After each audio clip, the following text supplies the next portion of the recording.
Bonjour les enfants. Aujourd'hui, à l'occasion de l'anniversaire de la rabbinite, je voudrais vous raconter une superbe histoire. Le rabbi faisait très attention à sa femme, la rabbinite Rayamushka. Il demanda à son chassid, Chesed Alberstam, de la conduire en voiture chaque jour au parc pour qu'elle puisse prendre l'air et se ressourcer. Chesed conduisait donc la rabbinite dans un joli parc à Long Island. Sur la route, il prenait son petit garçon Harry, qui sortait de l'école, et l'emmenait avec lui. La rabbinite aimait beaucoup jouer avec le petit Harry et le pousser sur la balançoire du parc. Un jour, alors que Chesed conduisait la rabbinite Rayamushka sur le chemin habituel, il arriva quelque chose d'étrange. Il y a des travaux sur la route. Nous ne pouvons pas passer par le chemin habituel. Bon, ce n'est pas grave, nous allons prendre un autre chemin. Au secours! À l'aide! S'il vous plaît! Non! Ce n'est pas possible! Mes enfants! Notre maison!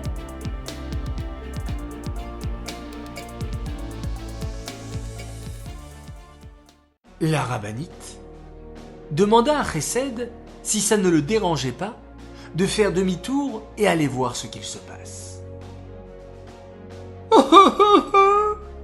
Comment vais-je faire maintenant?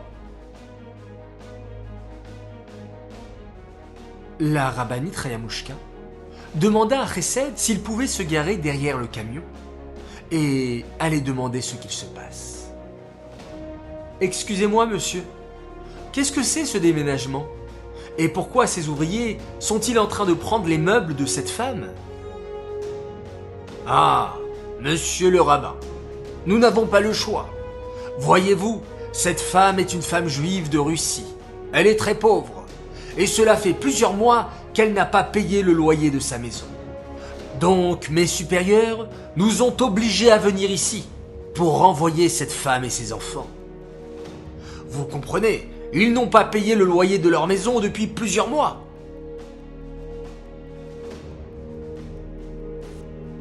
Rabbinite, cette femme que nous avons entendue pleurer, c'est une femme juive de Russie. La police la renvoie de la maison car elle n'a pas payé son loyer depuis plusieurs mois. La rabbinite dit à Chesed de demander aux policiers combien d'argent faut-il à cette femme pour payer les loyers impayés? Et de faire attention à ce que la femme ne le sache pas.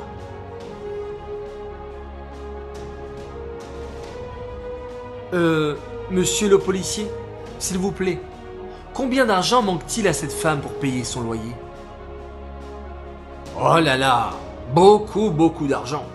Elle nous doit $6 exactement. Rabbinite, cette femme doit payer $6 700.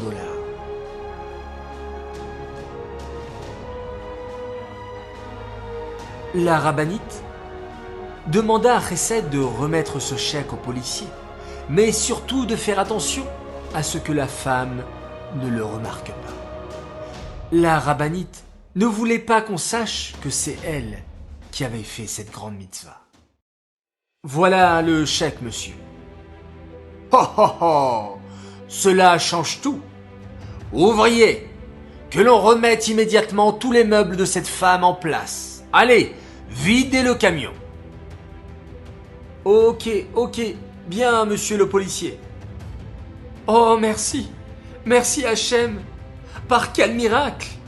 Maintenant, mes enfants et moi pourrons avoir un toit à nouveau. Et nous n'allons pas dormir dans la rue. Merci Hachem.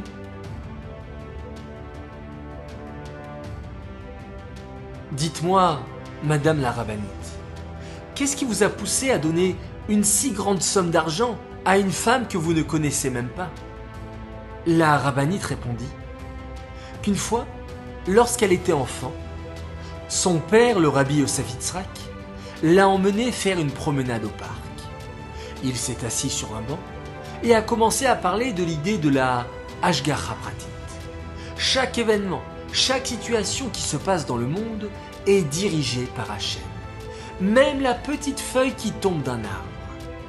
Chaque fois que nous voyons quelque chose d'inhabituel, c'est qu'Hachem veut nous faire passer un message. Et aujourd'hui, lorsqu'elle a vu le panneau « Travaux sur la route », qui les obligeait à changer de chemin par rapport à d'habitude, elle s'est rappelée des paroles de son père et a immédiatement pensé. Nous passons tous les jours par cette rue, et soudain, la voilà barrée.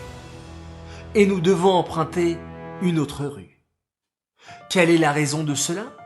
En quoi est-ce lié à moi? C'est alors qu'elle a entendu les cris et les pleurs de cette pauvre femme. Et c'est alors qu'elle a compris qu'Hachem avait fait exprès de mettre des travaux sur la route pour qu'elle change de chemin et qu'elle puisse rencontrer cette pauvre femme afin de l'aider. Chesed hocha la tête. Il avait compris cette immense leçon. Tout ce qu'Hachem fait dans les moindres détails et dans un but bien précis. Et tout cela pour apporter encore plus de bien dans le monde.